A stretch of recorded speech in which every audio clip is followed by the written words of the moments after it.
Give us a landlocked land update for 2023. So we get this is our most popular YouTube video, and this is I got a handwritten letter the other day, and we probably get 5 to 7 phone calls per week. People exasperated. They're very upset because they're in a landlocked situation. They do not have access. They do not have an easement. Mom and dad passed away. Great, they got 50 acres in the mountains, but they can't get to it. And some of the neighbors are hostile. They won't allow them access. So the first thing that we need to clear up is I am not an attorney. I cannot give you legal advice. My advice is just based on experience. Okay, so people are calling and asking for legal advice. I can't give you legal advice. That's not. But I've been around the block as far as land is concerned, and unfortunately, I've dealt with a lot of landlocked land.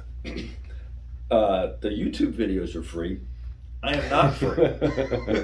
If you call me, I am a consultant. I'm a paid consultant. So, you see the YouTube videos and now you want advice. Unfortunately, I have people that work here. I have expenses. I charge for my time. So it's not, the videos are free, but I am not free. So, so what can I do that will be a lot less expensive than hiring an attorney? Well, I can do a title search for you, and I can figure out whether or not you might actually have legal access or arguably legal access. I can tell you whether or not you have a prescriptive easement, but so that's good enough so your neighbor can't keep you off the property, but it might not be good enough to get a mortgage or whatever. So I can make that determination for you.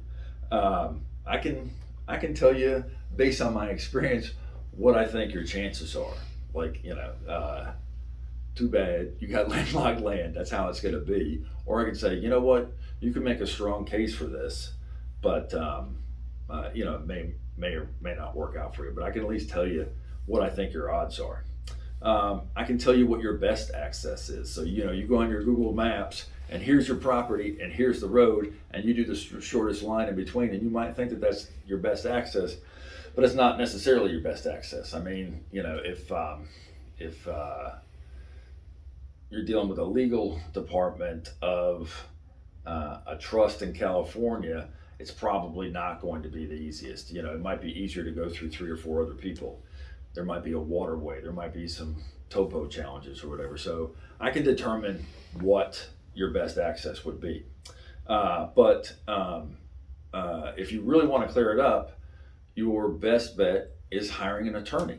And so you need someone that, this is really rare to find. You need someone that has a strong real estate background. In North Carolina, they actually have real estate specialists. So you hire someone that has that specialization. Like, I'm a real estate agent, but the specialization that I have is in land, so I'm an accredited land consultant. Well, in the world of attorneys, you want someone that specializes in real estate, but then you want someone that actually has trial experience. So most of the real estate attorneys out there, they're very good at what they do, they're very knowledgeable, but they're not trial attorneys. So ideally, you're looking for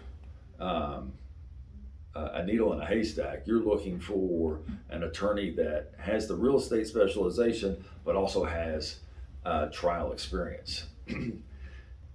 If you have a trial attorney, I can't imagine you getting away with paying less than a $3,000 to $5,000 retainer. So, you're upset that you're landlocked. The attorney's not going to want. I don't like to work for free. The attorney doesn't like to work for free. You're probably going to have to write a check for $3,000 to $5,000.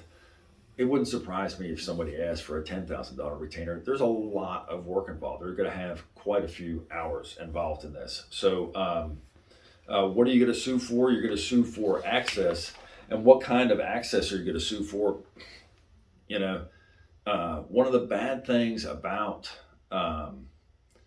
real estate law and real estate cases like this, you're going to sue for access. Most judges are really familiar with criminal and they're really familiar with family law, but they're not familiar with real estate at all. So it's going to be tough to explain them.